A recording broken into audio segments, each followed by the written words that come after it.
Então, pessoal, vamos revisar junto o modo lírico?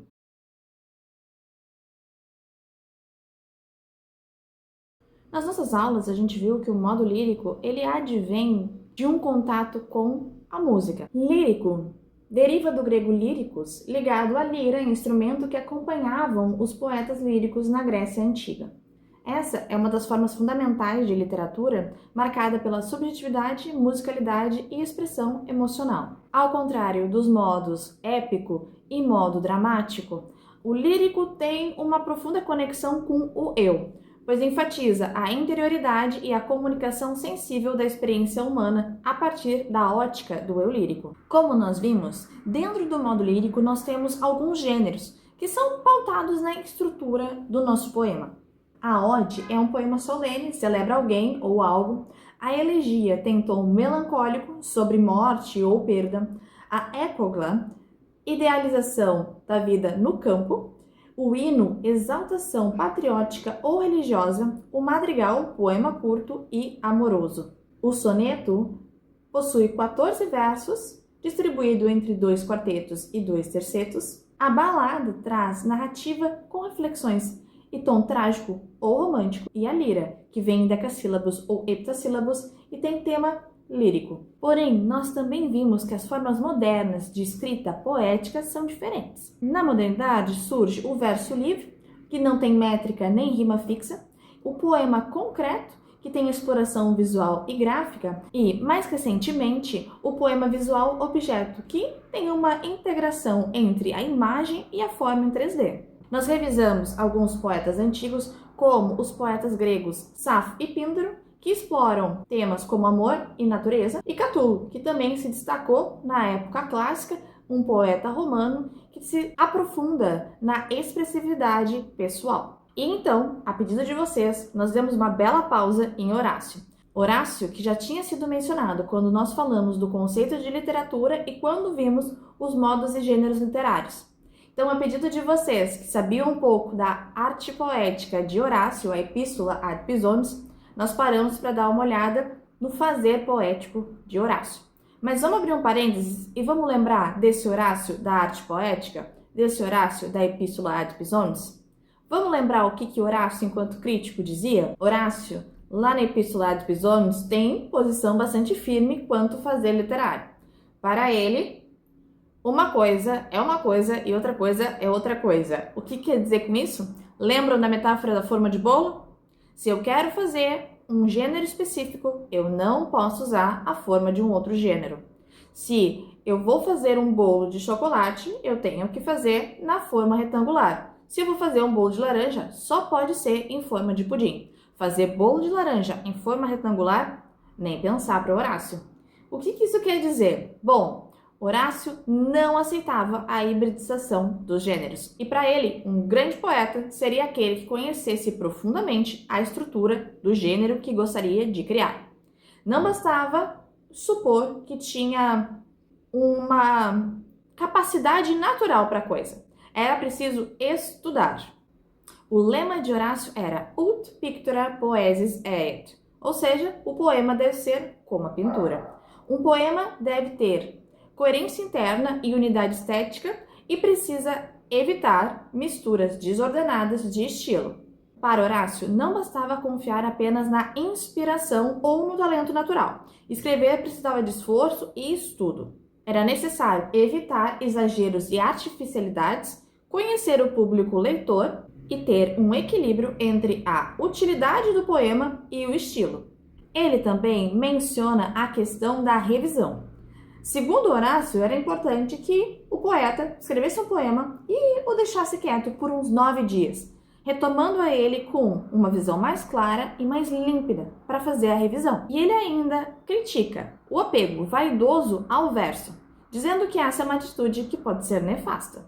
Na nossa aula, nós trabalhamos com a Ode 5 do livro 1 de Horácio, Ode a Pirra. Que jovem grácil entre rosas urge-te ungindo de perfumes, pirra em teu antro? Pra quem singelos ornas, louros cabelos, ele a fé maldirá logo, e instáveis deuses, sofrendo inábil, mar bravo e negro vento, pois áurea fruite ingênuo, como se sempre livre, sempre amável, e ignora as auras falazes. Pobres, desde que intacta ofuscas, sacro muro, por painel votivo, atesta que ao sei molhada a veste ao deus do mar. A beleza e o encanto dessa mulher seduzem, mas a sua inconstância levam o poeta à perdição. Pirra não seria a primeira nem a última decepção do eu lírico, e ele compreende esse sofrimento e entende o seu erro. Ele sabe que ter acreditado tão ingenuamente no amor dessa mulher é um erro seu, e que Pirra está com outro.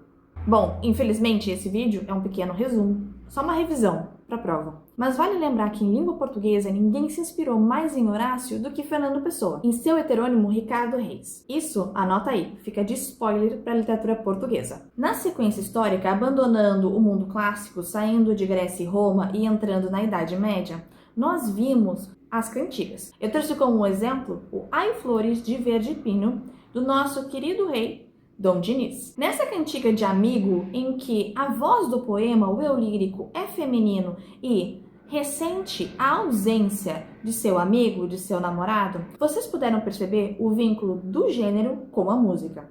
Não é à toa que esse tipo de poema é chamado de cantiga, e eles foram criados na Idade Média para serem declamados acompanhados de instrumentos musicais. Esse é um gênero que aparece lá no trovadorismo. É o primeiro movimento literário que vocês vão ver na literatura portuguesa. Com relação ao soneto, nós vimos então a diferença entre o soneto português e o soneto inglês. Bom, a verdade é que o soneto em língua portuguesa, ele vem adaptado por Camões de Petrarca, poeta italiano. Já o soneto inglês é uma característica de Shakespeare. A gente percebe que, ainda que eles tenham uma mesma quantidade de versos, 14, eles apresentam esquemas de rimas diferentes e a estrutura, a olho nu, já é distinta. Enquanto o soneto camoniano à la Petrarca apresenta 4 estrofes, 2 quartetos e 2 tercetos, o poema shakespeariano vem em bloco. E na sequência, a gente passou para o Barroco e para o Romantismo. No Barroco, uma das nossas primeiras aulas, nós lemos Fermoso Tejo Meu. Vocês se lembram? Vamos fazer uma pausa para recordar esse poema? Fermoso Tejo Meu é um poema de Francisco Rodrigues Lobo. E só de bater o olho nele, você já sabe. Se trata de um soneto. Ah, antes da leitura do poema, não se esqueçam. Toda vez que um poema, geralmente o soneto, não apresenta título intencional pelo autor, a gente se refere a ele pelo primeiro verso ou por parte dele. Tenho me referido a Fermoso Tejo Meu. Fermoso tejo meu, quão diferente, te vejo e vi, me vês agora e viste. Turvo te vejo a ti, tu a mim triste. Claro, te vi eu já, tu a mim contente. A ti foi-te trocando a grossa enchente, a quem teu largo campo não resiste. A mim trocou-me a vista em que consiste meu viver contente ou descontente. Já que somos no mal participantes, sejamo-lo no bem. Ó, quem me dera que fôramos em tudo semelhantes. Mas lá virá a fresca primavera. Tu tornarás a ser quem era dantes. Eu não sei se serei quem dantes era. Lembram do poema Iceberg? Esse é um poema iceberg. Aqui a palavra ela tem um significado para além do significado que ela, numa primeira leitura, apresenta. Bom, uma das primeiras coisas que a gente percebe nesse poema é que se trata de um soneto. E Rodrigues Lobo utiliza dessa forma já consolidada, mas traz ela justamente para o barroco. Entre as principais características do barroco está aí o uso de contrastes e paradoxos. O eu lírico contrapõe a limpidez passada do rio Tejo à sua turbidez atual, o que serve de metáfora para a mutabilidade do tempo e a decadência inevitável das coisas. A fluidez do rio torna-se símbolo da efemeridade da existência humana. E que palavra que nos dá essa dica? Como é que a gente percebe isso no poema? Numa segunda leitura tem uma palavra que é a nossa palavra iceberg. Nossa palavra conceptista. Lembrem o que eu disse para vocês. Aqui, no Barroco, o conceptismo traz o significado dentro do significado. A palavra é a palavra primavera. Aqui, não apenas significa a estação do ano, mas a primavera da vida. A primavera da vida humana é diferente da primavera da vida do rio. A vida humana, ela é linear, início, meio e fim. O rio é cíclico. A cada nova estação, ele se renova. E o eu lírico, que deseja tanto que possa ser também semelhante ao rio no bem, se percebe incapaz, pois a sua existência está a se findar. A existência do rio, não. Então, percebam aqui. O rio me viu e eu vi o rio. E no passado estávamos contentes. Claro, te vi eu já, tu a mim contente. O rio estava claro, eu estava contente. Olha o paralelo. Agora, no presente, turvo te vejo a ti, tu a mim triste. O rio está turvo, eu estou triste. Então, esse rio tem uma personificação. Ele é um ser animado no qual, em um primeiro momento, o nosso eu lírico se vê refletido. Na sequência, fica claro o desejo do eu lírico. Já que somos no mal participantes, sejamo-lo no bem. Mas não são semelhantes em tudo. E aí, aqui há a marca da diferença. A primavera. A primavera para o rio é cíclica. As estações vão mudando e o rio se renova na primavera. A primavera do ser humano ocorre uma única vez. Na sequência, nós vimos o romantismo. E aqui nós paramos um pouquinho para ver o Adeus de Teresa.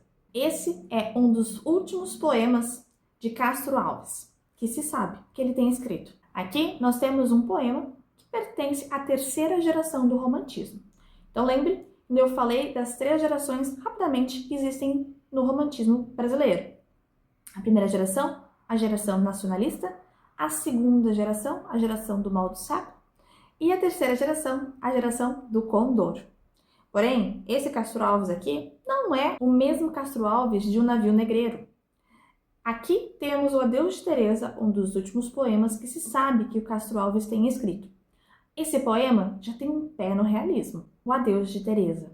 A vez primeira que eu fitei Teresa, como as plantas que arrasta a correnteza, a valsa nos levou nos giros seus, e amamos juntos, depois na sala. Adeus, eu disse-lhe a tremer com a fala, e ela, corando, murmurou-me adeus. Uma noite entreabriu-se em reposteiro, e da alcova saía um cavalheiro, ainda beijando uma mulher sem véus. Era a pálida Teresa. Adeus lhe disse, conservando-a presa, e ela, entre beijos, murmurou-me adeus. Passaram tempos séculos de delírio, prazeres divinais gozos de empírio, mas um dia volvi aos lares meus. Partindo, eu disse, voltarei, descansa. Ela, chorando, mais que uma criança, ela em soluços murmurou-me adeus. Quando voltei, era o palácio em festa, e a voz dela e de um homem lá na orquestra preenchiam de amor o azul dos céus. Entrei. Ela me olhou branca surpresa. Foi a última vez que vi Teresa. E ela, arquejando, murmurou-me adeus. E para fazer a análise desse poema, nós seguimos aqui a análise interpretativa do Antônio Carlos Sequim. Em aula, nós vimos um trecho da sua palestra na Academia Brasileira de Letras. Quem perdeu, eu digo, assista, tá no YouTube. Essa interpretação também se encontra nesse livro aqui, que é Percursos da Poesia Brasileira do século XVIII ao século XXI. Aqui vocês encontram outros textos do Antônio Carlos Sequim, que eu super indico. A gente então percebe que esse é um poema que tem 4 estrofes, com refrão variado, marcando, segundo a análise do Sequim, as fases do relacionamento. E aqui eu acho brilhante essa análise que ele faz, porque ele propõe que as aspas ali de adeus, elas são ambíguas, porque elas podem indicar tanto uma ironia da fala de quem diz, como também uma fala de discurso direto. Na literatura, nós usamos as aspas tanto para fala de algum personagem, quanto para falar algo entre aspas, que não necessariamente é o que nós queremos dizer. Então, na primeira estrofe, a gente tem aqui um olhar, né? Ele fita, fitei Teresa, que leva a direção. E aqui é diferente, como aponta Sequin, é diferente dos amores românticos, em que a musa, essa mulher, ela era inalcançada. E esse amor se refletia numa relação platônica. Aqui não, aqui ela é uma relação concretizada. É uma relação física. Inclusive, a própria valsa ali, ela sim pode simbolizar erotismo, né? E a natureza de uma força inevitável. Pausa para a professora lembrar uma palavra que faça sentido aqui. É uma força que impulsiona os dois a estarem juntos, né? Quase como um magnetismo. É um magnetismo. O verbo, né? Amamos e a própria pessoa ali, né? Nós amamos, indica uma reciprocidade, então, dessa relação. E nós temos, num primeiro adeus ali, o temor da perda. O primeiro adeus, então, de Teresa, ele é trêmulo. Então, tem o temor da perda. Ele está indo embora, ela diz adeus, mas ela não deseja dizer adeus. Nessa segunda estrofe aqui, a gente vê que tem um domínio, né? Assim, pressuposto, do eu lírico sobre essa mulher, sobre a sua amada. Porque desde um primeiro momento é ele que se ausenta, é ele que decide ir embora. Mas também nessa segunda estrofe a gente percebe que surge um envolvimento ainda mais importante dele com ela. Ainda assim, é ele que controla essas idas e vindas, né? Ele ainda é o primeiro a dizer adeus, como o Sequin chama atenção aqui pra gente. Tem uma certa dominação simbólica porque ele conserva a presa, né? Conservando a presa, disse adeus.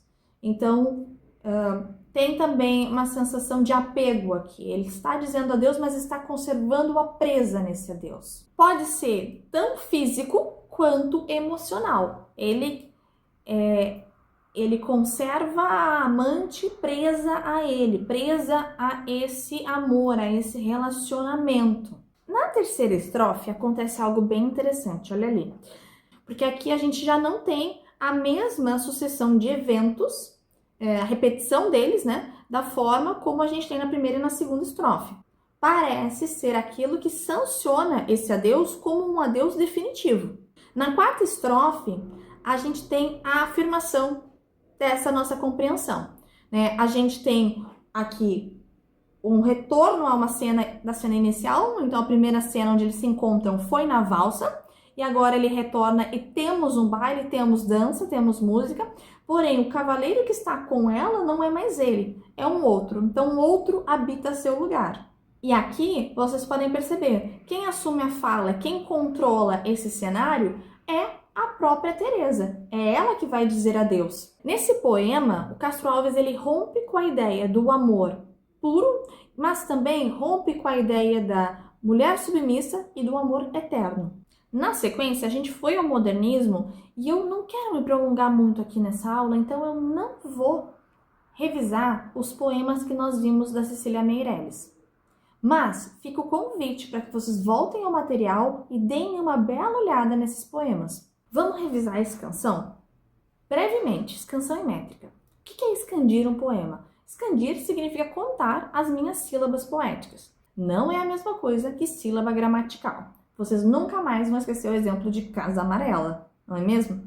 Se eu for fazer a distribuição, né, das minhas sílabas em casa amarela, de forma gramatical, eu sou obrigada a contar o za, do casa, distante de a, de amarela. Porém, na sílaba poética, a minha pronúncia vai fazer com que zamarela seja pronunciado junto. Assim, eu tenho uma sílaba diferente, unida.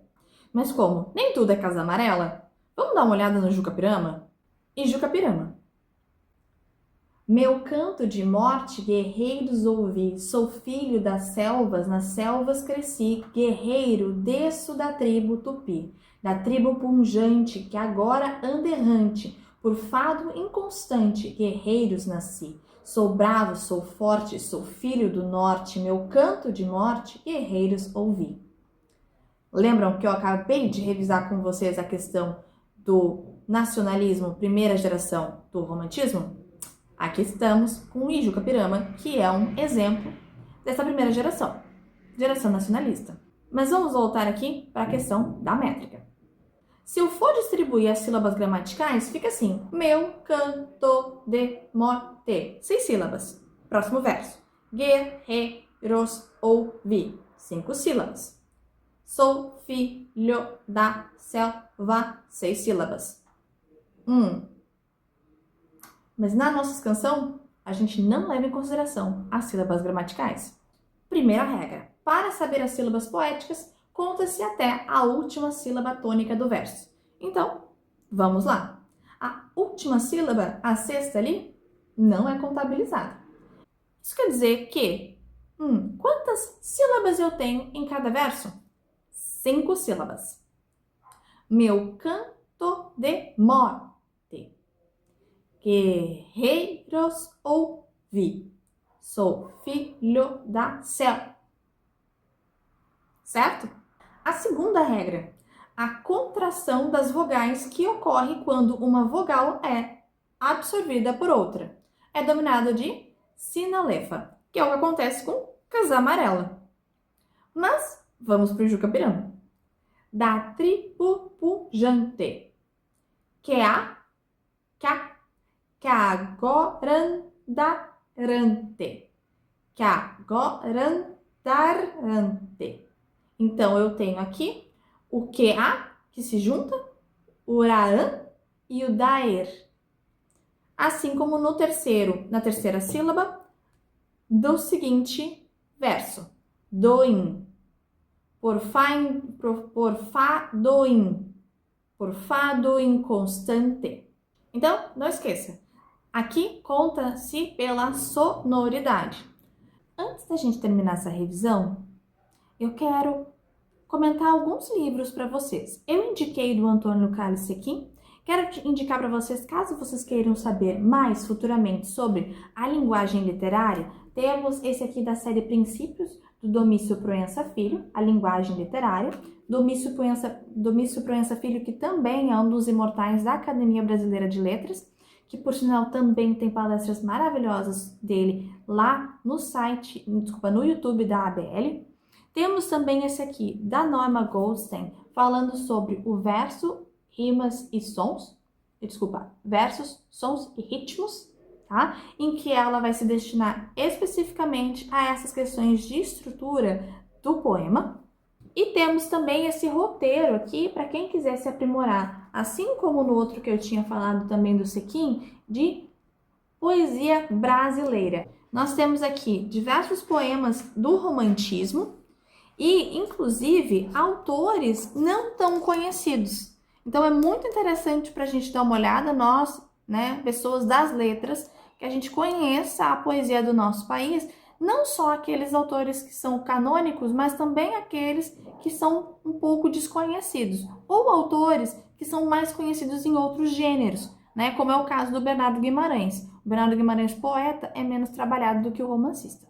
Mas eu quero terminar a nossa revisão de hoje pensando na interpretação do poema. Vocês precisam olhar para o poema e perceber que a palavra dentro do poema, ela não é essa palavra fria do dia a dia. Ela não é a palavra fria de outros gêneros textuais. Ela é uma palavra cheia de sentimento. Ela é uma brasa queimando, com muitas nuances. Para isso, eu vou usar um poema que eu gosto muito, que inclusive eu já falei para a autora várias vezes o quanto eu gosto desse poema, e vocês vão perceber o quão curto é e o quão cheio de significados é esse poema. Eu estou falando de um poema chamado Poda, que está nesse livro aqui, Mobile, da poeta Ana Santos. Vou ler com vocês. Poda. É com pesar que corta os braços da avenca para fazê-la mais forte. É isso. É um poema de 3 versos. Eu vou mostrar como é que fica para vocês. Ó.